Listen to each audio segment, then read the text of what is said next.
Hi everybody, my name is Donna. I'm an early childhood music specialist, and this is another video for adults who work with children who want to bring music into their lives. And today we're going to talk about how to help your child develop their mind's ear and how you can also develop your mind's ear. This is, I think, one of the most underrated skills that musicians need to develop, but it's such a good one. It's really a great one for helping children develop their musicianship. First of all, it helps them to be able to match pitch. Most of the time when someone is having difficulty matching the pitch of what they hear, that's because they're still working on hearing the pitch in their mind.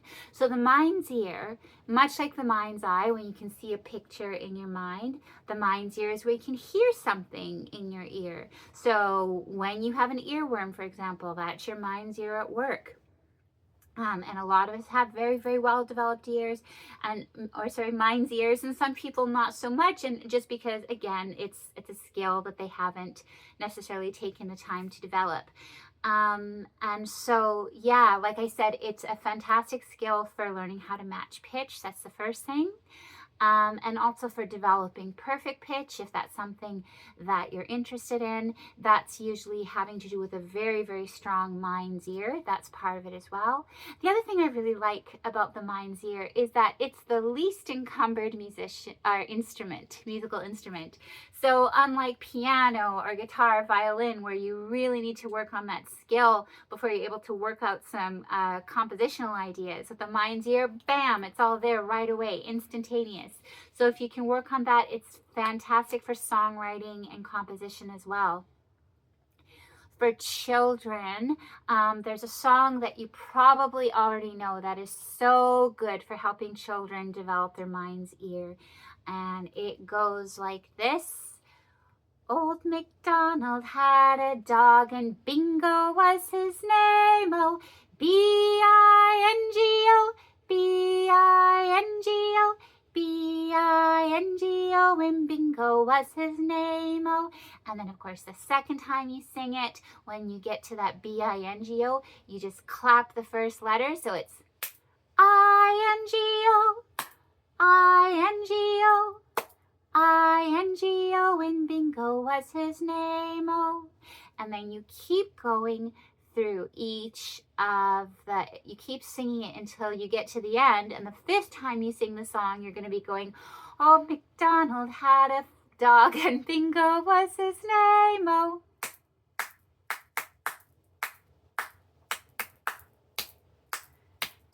And Bingo was his name, oh. So when you're clapping for those letters, instead of singing them, you can probably hear the note in your head. And so that's one of the first songs that we can do with children to help them learn that ability.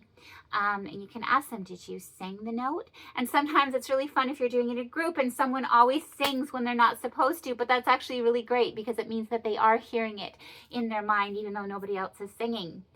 Another thing you can do with children to help them develop their mind's ear is take a song, a finger play, or a song with actions, sing the song through the first time with the actions, and then do it again, just the actions without singing the song.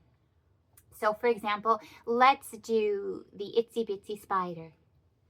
The itsy bitsy spider went up the water spout. Down came the rain and washed the spider out. Out came the sun and dried up all the rain. And the itsy bitsy spider went up the spout again.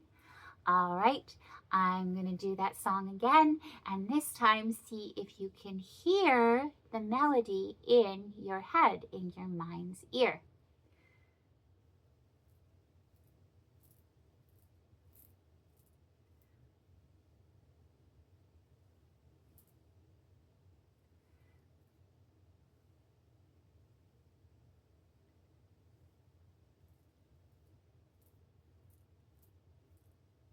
All right, so hopefully you could hear that in your head as I was doing the actions. You probably heard me doing a little, sometimes I do that. I'm actually huffing and puffing the melody as I do that. I sometimes forget to do that. But yeah, so that's another activity you can do with children. And then the other thing you can do is using solfege. So I will link below to the solfege video I had, but once you become very comfortable with the solfege syllables and the Kirwan hand signs, you can use those to help children develop their mind's ear as well. So you can do it very simply, just like we did with the Itsy Bitsy Spider. You can sing a 3-note melody and then do the hand signs alone without the singing afterwards. So something like this. La, so, mi. Mi, re, do. You can make up little melodies and just keep doing like that and asking the child, can you hear that in your mind's ear? Or another thing you can do is you can sing, this is probably children age 5 and up. And this is after they've been doing this for a while and they're really comfortable with the solfege and the hand signs. But you can sing one note, so, and see if they'll sing the second note. So we go so, mi, and see, and so that's also good because yes, they have to be able to hear it in their head in order to sing it. But also now they're starting to develop sight singing skills as well, if that's something that you're interested in teaching them. And then another thing you can do is you can bring it a step further, again, working on those sight singing skills, and you can just do a 2 or 3 note melody, just sign it and see if they can sing it back. So something like, so, mi, getting them to repeat that way. And then another thing you can do, if they're really familiar with the solfege, you can try signing a song and seeing if they can guess the song. So if you're somebody who's been working a lot with solfege already, I am going to use the Kirwan hand signs to sing a song and see if you can guess what it is.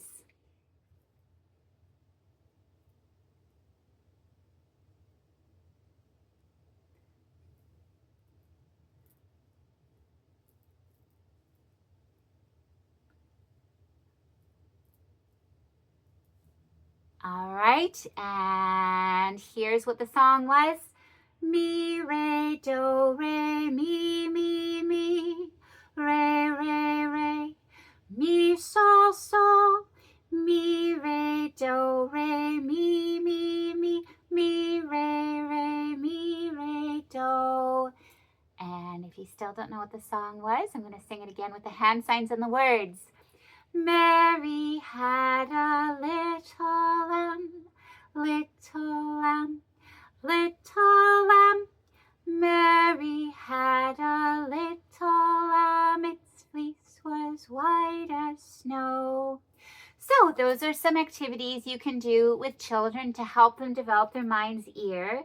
Now, if you're an adult and you also want to develop your mind's ear, I'll give you 2 activities besides the ones that we already did. One thing you can do, just go on to Google and search for your favorite song lyrics, something that you know really well, and just read the lyrics beginning to end, trying to even tapping a steady beat as you're reading the lyrics, and see if you can hear that whole song word by word as you're reading the lyrics. So that's one thing you can do, and you can do that every day. You could try doing it with different songs, trying to do it with songs that you're not as familiar with and see if that helps. That's one activity you can do. If you're somebody who can read music, another thing you can do, find the score to a song that you know really, really well. Go through, read, measure by measure. Again, make sure it's helpful to maybe tap a beat to make sure that you're not skipping ahead or going too slow. And again, seeing if you can hear that music in your mind's ear. All right, that's it. Thank you so much for watching. Please like and subscribe and share, and take care. Bye-bye.